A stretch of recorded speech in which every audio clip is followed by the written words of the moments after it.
Zee 24 तास एक पाऊल पुढे। आता गुजरातच्या निवडणुका तोंडावर आलेल्या आहेत। गुजरात म्हणजे नरेंद्र मोदी असं समीकरण झालेलं आहे। असं म्हटलं जातं की 117 पेक्षा जास्त जागा जर मोदींनी आणल्या तर मोदी हे भारतीय जनता पक्षातर्फे पंतप्रधान पदाचे एक प्रमुख दावेदार मानले जातील।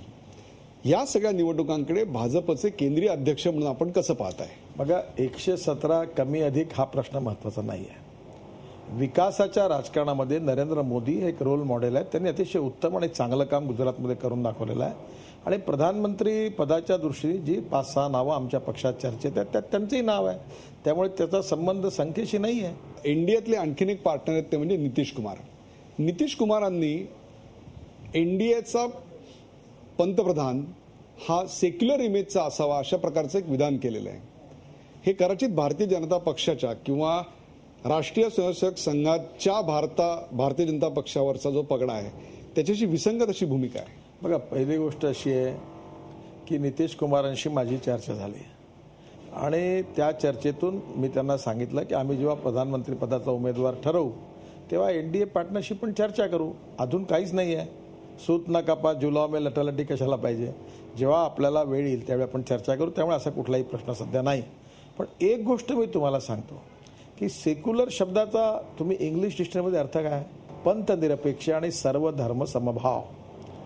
धर्मनिरपेक्षता हा शब्द नाही आहे। बघा, पोलीस धर्मनिरपेक्ष असले पाहिजे, ज्युडिशरी धर्मनिरपेक्ष असली पाहिजे, राजा हा कधी धर्मनिरपेक्ष होऊ शकत नाही। राजीव गांधींच्या मृत्यूनंतर इंदिरा गांधींच्या मृत्यूनंतर त्यांना मंत्राज्ञ दिला गेला, त्यामुळे व्यक्ती हा कधी धर्मनिरपेक्ष असू शकत नाही। सरकार, शासन, ज्युडिशरी, मीडिया, मिलिटरी, पोलीस हे धर्मनिरपेक्ष। त्यामुळे आपण धर्मनिरपेक्ष शब्दाचा चुकीचा अर्थ लावतो आणि भारतीय जनता पार्टी खऱ्या अर्थाने पॉझिटिव्ह सर्व धर्म समभाव मानणारी पार्टी आहे।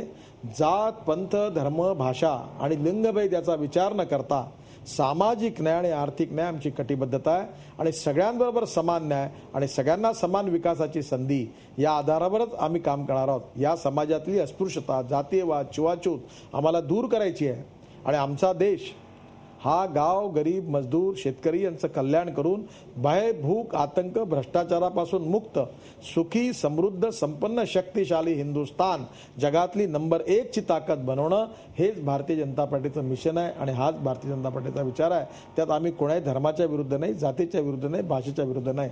आम्ही सगळे एक आहोत, आम्ही भारतीय आहोत, हीच आमची संकल्पना आहे। परंतु एनडीएतले जे तुमचे सहयोगी पक्ष आहेत ते तुमच्या अध्यक्षतेखाली 2014च्या निवडणुकीत एक राहतील असा विश्वास आहे आपल्याला? 101%।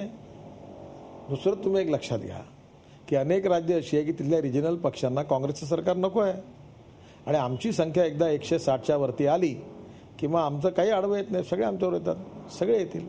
तुम्हाला अशी खात्री आहे की ते सगळे पक्ष तुमच्याबरोबर 2014 साली खांद्याला खांदा लावून असतील, त्यात मायावती सुद्धा असतील? मी तुम्हाला एवढंच सांगतो की आमची संख्या किती येते ते एकदा ठरल्यावर आणि आमचं सरकार येत आहे असं पाहिल्यावर आमचे अनेक गेलेले मित्र पुन्हा आमच्याबरोबर येतील। सगळ्यांच्या मी संपर्कात आहे आणि ते जर आमच्याबरोबर आले तर मला आश्चर्य वाटणार नाही। झी 24 तास एक पाऊल पुढे।